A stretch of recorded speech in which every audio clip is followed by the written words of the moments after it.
France میں ریاستی سرپرستی میں فریڈم آف سپیچ کے نام پہ جو توہین آمیز کارٹونز شائع ہوئی ہیں وہ قابل افسوس اور قابل مذمت ہے۔ بحیثیت مسلمان نہیں، اگر بحیثیت انسان بھی سوچا جائے تو کافی زیادہ ڈسٹربنگ ہے۔ اتنی بڑی کمیونٹی کے سینٹیمنٹس کو ہرٹ کرنا کسی بھی حوالے سے کسی بھی صورت میں فریڈم آف سپیچ میں نہیں آتا۔ دنیا میں صرف اسلام مذہب نہیں، کتنے زیادہ مذاہب ہیں، اور سب مذاہب کی مقدس ہستیوں، ان کی ریلیجنس تھاٹس کو، اس کا مذاق اڑانا، اس کی توہین کرنا میرے خیال میں فریڈم آف سپیچ نہیں ہے۔ اور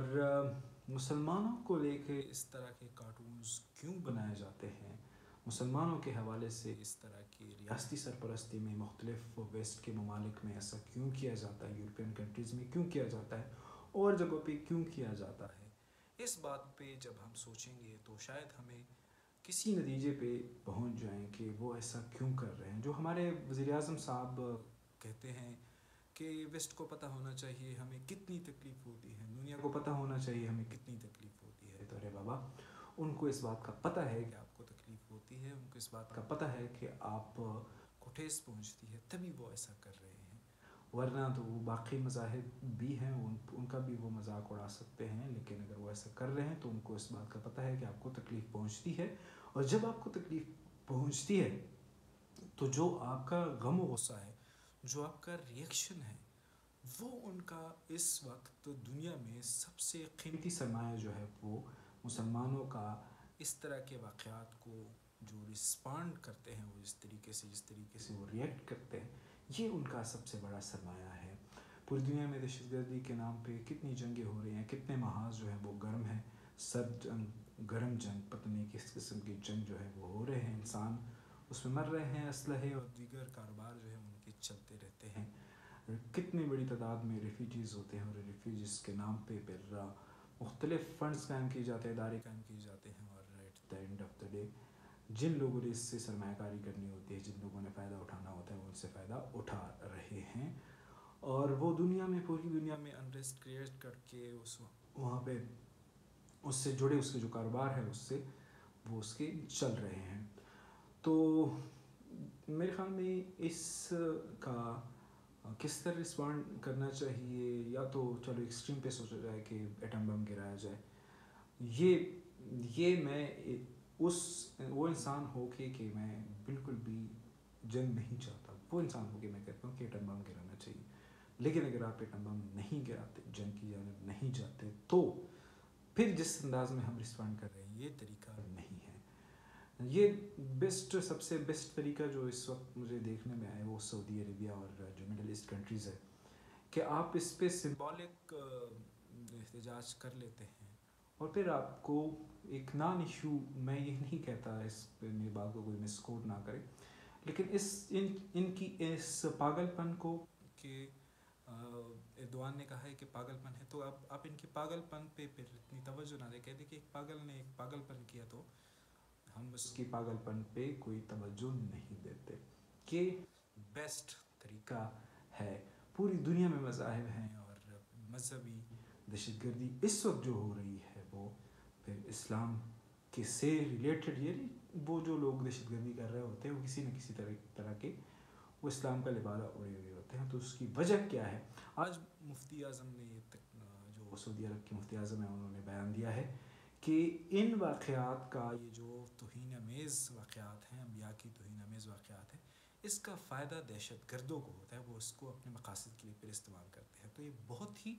میرے خیال میں اس وقت جو سب سے بیسٹ رسپانس میں نے دیکھا ہے تو میرے خیال میں اس کا ہے، اور یہی چیز ہے کہ باقی مذاہب کو لے کے اگر کوئی دہشت گردی نہیں کر رہا اتنے بڑے اسکیل پہ، جو کہ اس وقت جتنی جنگیں ہو رہی ہیں اسلام کی وجہ سے کر رہے ہیں، تو ان کو لگ رہا ہے کہ ہمارا یہ والا کانٹینٹ بک رہا ہے، ہماری یہ والی کاوش جو ہے وہ کامیاب ہو رہی ہے، تو وہ وہی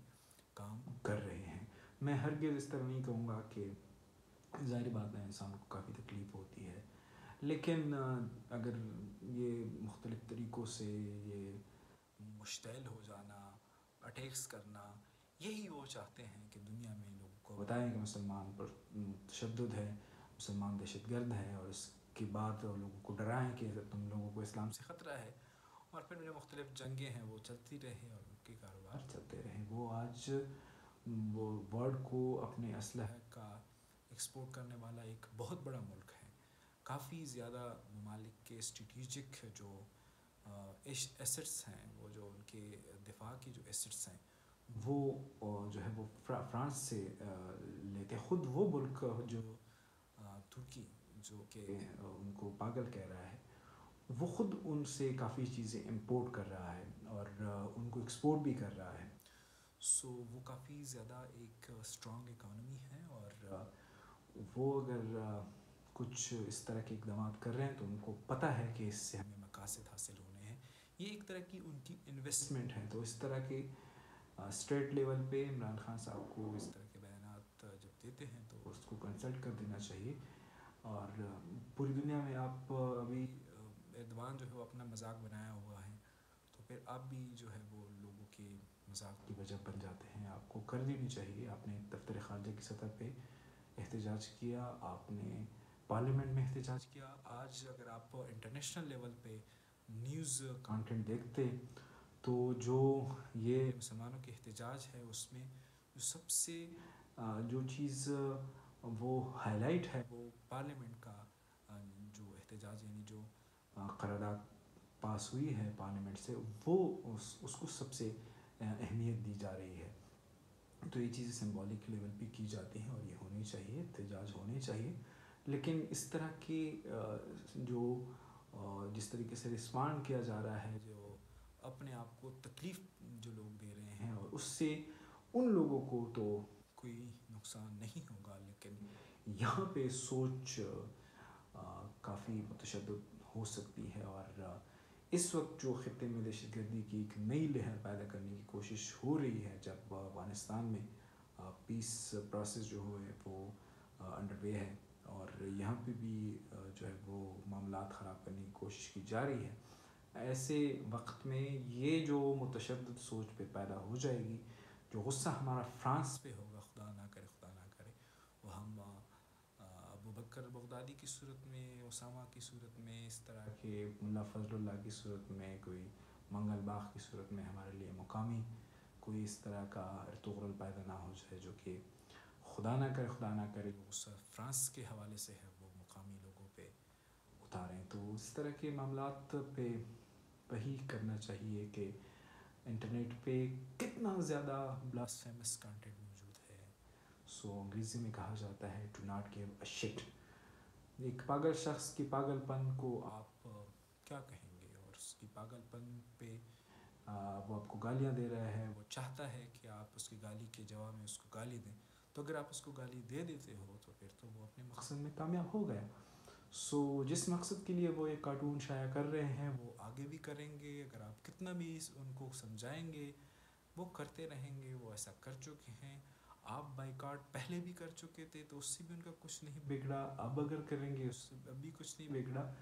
جو ضرورت ہے وہ یہ ہے کہ اپنی مینٹلٹی کو ہم اس لیول پہ لے آئیں کہ ہم کسی شخص کے پیچھے، کسی کام کے پیچھے مقاصد جانیں، اور اس کے بعد پھر یہ کریں کہ ایک شخص بدبخت ہے، ایک شخص ناسمجھ ہے، ایک شخص جو ہے وہ پاگل ہے، تو اس کے پاگل پن کو، اس کی ناسمجھی کو، اس کی بدبختی کو میں اپنے آپ کو، اپنے املاک کو، اپنی چیزوں کو، اپنے لوکل پروڈکٹس، اپنے لوکل جو انویسٹرس ہیں ان کے پروڈکٹ کو خراب کر کے، ان کی دکانوں پہ حملہ کر کے، ان کی دکانوں سے فرینچ چیزیں اٹھا کے پھینک کے، یا خود اپنی چیزیں وہ پھینک کے جو اپنے پیسے پہ خریدے ہوتے ہیں اس کو توڑ کے، اس کو جلا کے، تو یہ صرف اور صرف آپ اپنے آپ کو، اپنے لوکل انویسٹر کو، آپ کی آلریڈی ڈوبتی ہوئی معیشت کو اور خراب کرنے کے علاوہ اور کچھ نہیں کر رہے ہیں. سو میرے خیال میں جو کسٹوڈین آف ہولی ماسکس ہیں سعودی عربیہ، ان کو ہمیں فالو کر دینا چاہیے، اور باقی مڈل ایسٹ کی کنٹریز کو ہمیں فالو کر دینا چاہیے. ان چیزوں کے خلاف بلیک اینڈ وائٹ صورت میں احتجاج ہونا چاہیے، اور اس طریقے سے جو ہے وہ دنیا کے سامنے اپنے آپ کو کمزور پیش نہیں کرنا چاہیے. کیونکہ جتنا آپ لوگوں کو ہو کہ دیکھو دنیا مجھے اس طرح مت کرو، مجھے تکلیف ہوتی ہے، دیکھو دنیا مجھے یہ مت کہو، مجھے تکلیف ہوتی ہے، جتنا بھی آپ اس حوالے سے کہو گے تو وہ لوگ جو ہے وہ آپ کو اتنی ہی تکلیف ان چیزوں کو لے کے دیں گے. اگر آپ کسی کو بتاؤ گے کہ میرے پاؤں میں موچ ہے اور اس کو ہاتھ مت لگاؤ، تکلیف ہوتی ہے تو جو لوگ آپ کو تکلیف دینا چاہتے ہیں تو پھر آپ کو پھر وہیں پہ ہی جو ہے وہ ہٹ کرتے ہیں. تو مسلمانوں کو اور پاکستانیوں کو خاص طور پر اس طرح کے معاملات میں جو سوشل میڈیا کا دور ہے سوچنا چاہیے، اور اپنے جو رویے ہیں ہمارے اس پہ ہمیں اس کو برداشت کا جو مادہ ہے ہمیں بڑھانا چاہیے. نہیں تو ہم ان کا نقصان کرنے کی کوشش میں صرف اور صرف اپنے دین کا اور اپنے لوگوں کا خدا نخواستہ نقصان کر بیٹھیں گے.